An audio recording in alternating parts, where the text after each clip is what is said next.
next month, and as a consequence leave our country less able to respond to disruptions at home and more vulnerable to circumstances abroad.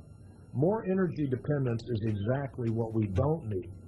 Unfortunately, the congressional majority tends to believe that energy comes from a light switch, and the solution to our nation's energy problems comes from taxes, from mandates and regulations, not from supply. These are some of the challenges and opportunities we face today in energy, in healthcare, in good economic policy, and it's really time for us to rise to these challenges and meet these opportunities. Yet, I think that so often in Washington, the more complicated and hard to understand the solution, the better people in Washington like it. As conservatives, we know the solution to illegal immigration, runaway government spending, a failing healthcare system, and a lack of adequate domestic energy resources are found in taking the simple steps that I hear about every single time I go home.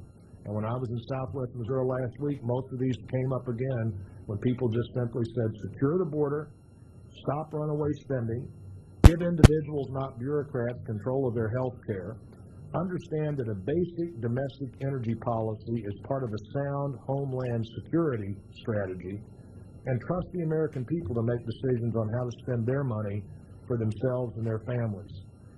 These solutions sound pretty simple, but it's often the simplest ideas, as in life, liberty, and the pursuit of happiness, that form the firmest groundwork for a revolution.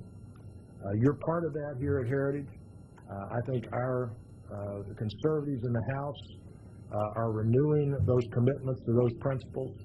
I do think that while we can no longer rely on the rules of the House to protect us, we can rely on the strength of our ideas to, again, ensure that if we don't win the vote that day, we do win the argument that day in the minds of the American people.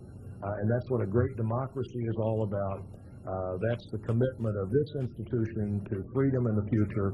And Dr. Fuller, thank you again for letting me come today.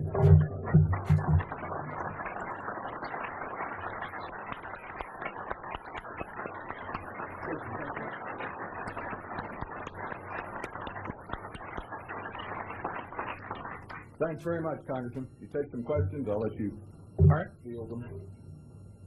So far, so good. Let's start right here. Hi, I'm Luke Angan from Inside US Trade, and thanks for coming today.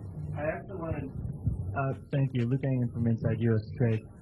About the statement that you put out on free trade agreements on Friday, I wondered how strong of a majority do you expect that you can deliver on the Peru and Panama agreements, and would that differ at all from the Colombia and South Korea deals?